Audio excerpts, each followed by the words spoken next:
Assalamualaikum warahmatullahi wabarakatuh. Saya Yulianti dengan nomor induk mahasiswa G2010765 Program Studi Sains Komunikasi semester 4 Universitas Juanda. Di sini saya akan menjelaskan mengenai Jurnal Internasional Komunikasi Strategis dengan judul Evolutionary Psychology, a Framework for Strategic Communication Research, yang artinya psikologi evolusioner, kerangka kerja untuk riset komunikasi strategis. Psikologi evolusioner menyatakan bahwasanya pikiran manusia sendiri terdiri dari mekanisme kognitif yang berevolusi dan berkembang melalui evolusi seleksi alam. Psikologi evolusioner sebagai kerangka kerja untuk penelitian komunikasi strategis dapat meningkatkan mengenai pemahaman tentang mengapa komunikasi strategis ada dalam masyarakat manusia dan bagaimana cara kerjanya. Program penelitian berdasarkan psikologi evolusioner dapat menjadi kontribusi yang berharga bagi bidang pengetahuan yang berkembang. Dalam 25 tahun terakhir, psikologi evolusioner telah berkembang sebagai pendekatan baru untuk berpikir tentang pikiran manusia dan strukturnya. Tujuan dari jurnal ini sendiri adalah bagaimana siswa ataupun mahasiswa dapat komunikasi strategis dengan menggunakan ide-ide psikologis evolusioner untuk merangsang penelitian mereka dan meningkatkan pemahaman dari mereka itu sendiri. Karena dalam teori dari bidang psikologi evolusioner menawarkan ide dan wawasan baru untuk bidang komunikasi strategis. Mengikuti pernyataan Nothab bahwa dalam jurnal ini berusaha menyatukan pemikiran tentang integrasi pengetahuan psikologi evolusioner dan komunikasi strategis. Idenya adalah untuk menerapkan proses kausal evolusi ke bidang komunikasi strategis, dan dengan demikian menawarkan penjelasan mengapa dan bagaimana komunikasi strategis didasarkan pada psikologi manusia, serta mengapa dan bagaimana cara kerjanya. Komunikasi strategis sendiri merupakan bagaimana mengkomunikasikan pesan, ide, tindakan, atau suatu data yang dapat memenuhi tujuan strategis dalam jangka waktu yang panjang. Bisa juga digunakan ketika menerapkan suatu perubahan ataupun dalam mengembangkan strategi yang baru. Masuk ke pembahasan pertama, yaitu mengenai psikologi evolusioner dan komunikasi strategis, definisi, asumsi dasar, dan hipotesis kerja. Untuk mengenali kegunaan psikologi evolusioner dalam penelitian komunikasi strategis, perlu dipahami terlebih dahulu mengenai psikologi evolusioner sebagai suatu disiplin ilmu dengan konsep, asumsi dasar, dan istilah intinya yang unik dari yang dirumuskan oleh Darwin dan Wallace. Konsep pertama yang paling mendasar adalah teori evolusi melalui seleksi alam. Seleksi alam merupakan adaptasi luar biasa dari berbagai organisme terhadap kondisi khusus yang ada dalam cara kehidupannya. Psikologi evolusioner mengusulkan bahwa pikiran manusia yang berhubungan dengan komunikasi dalam masyarakat informasi saat ini adalah hasil dari evolusi otak manusia dalam pengaturan sosial lingkungan adaptasi evolusi.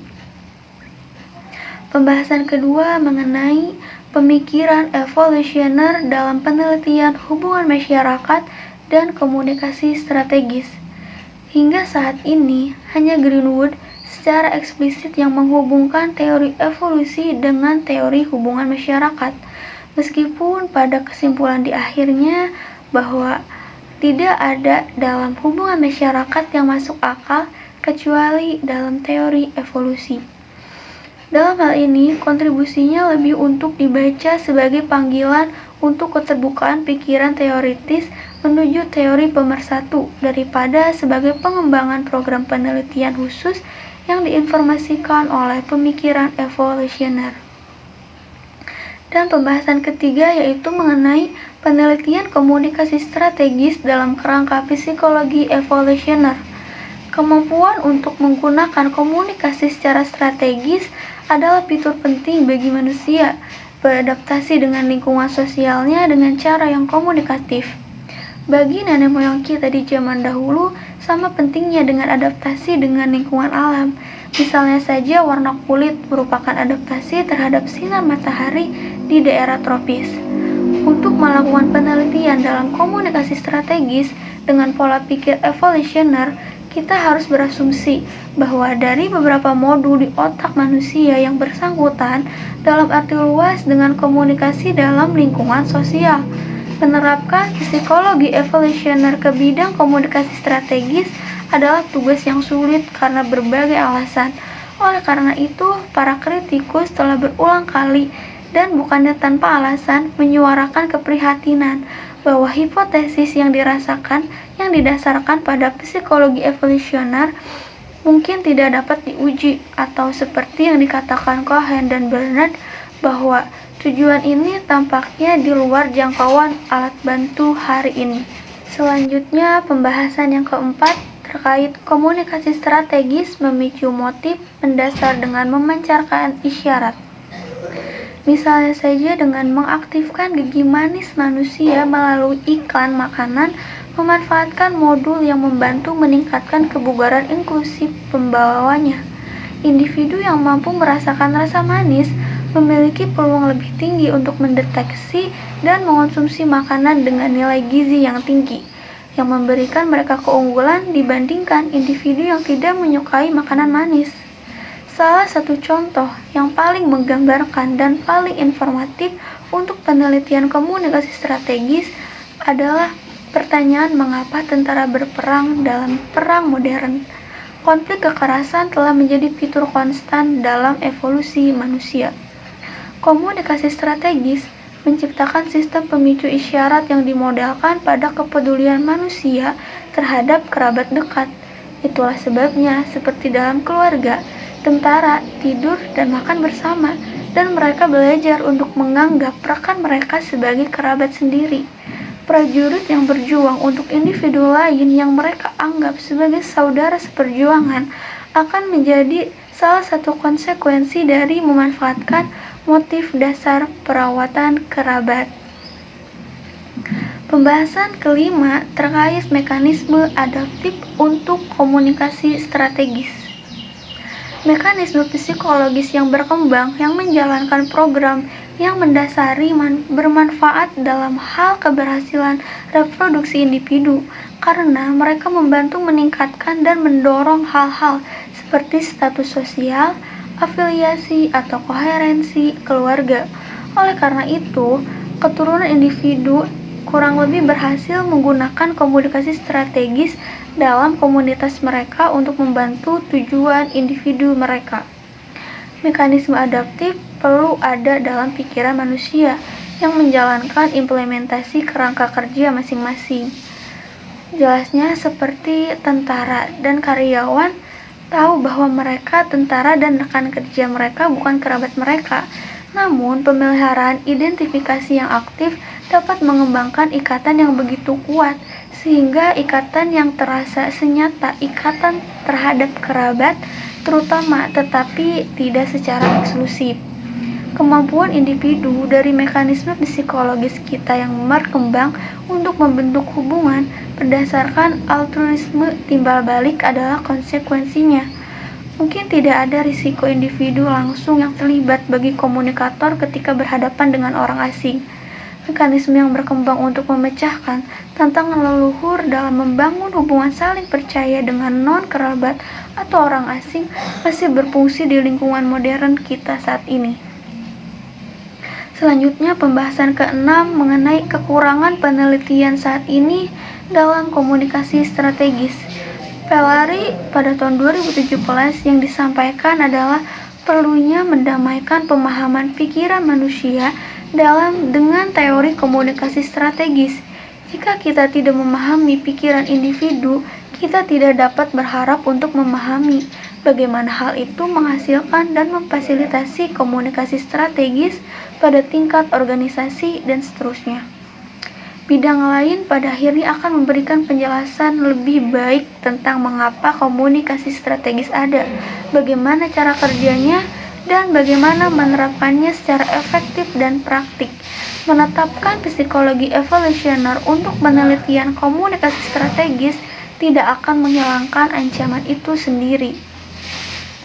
Dan pembahasan terakhir mengenai implikasi untuk praktek dan penelitian masa depan. Dalam menerapkan pemikiran psikologis evolusioner untuk penelitian komunikasi strategis berguna dalam arti melengkapi dan memperkaya penelitian yang ada.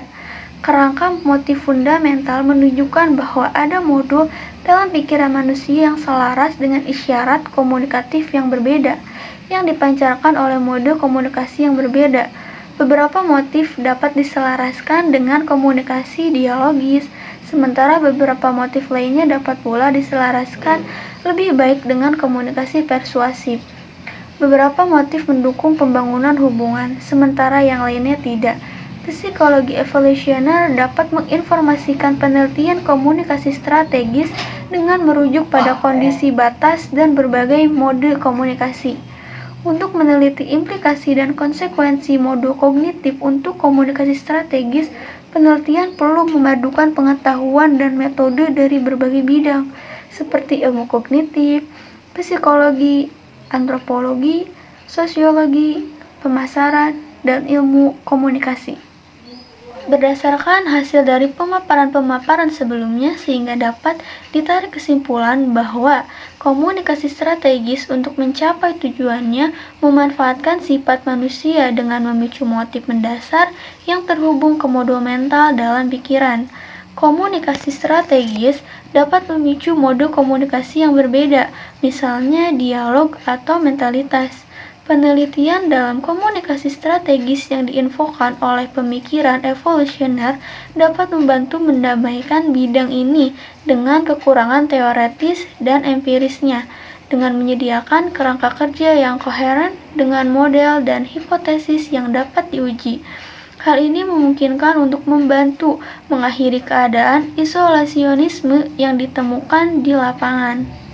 Baik, sekiranya cukup penjelasan dari saya dari jurnal Evolutionary Psychology, a Framework for Strategic Communication Research. Kurang lebihnya saya mohon maaf. Wassalamualaikum warahmatullahi wabarakatuh.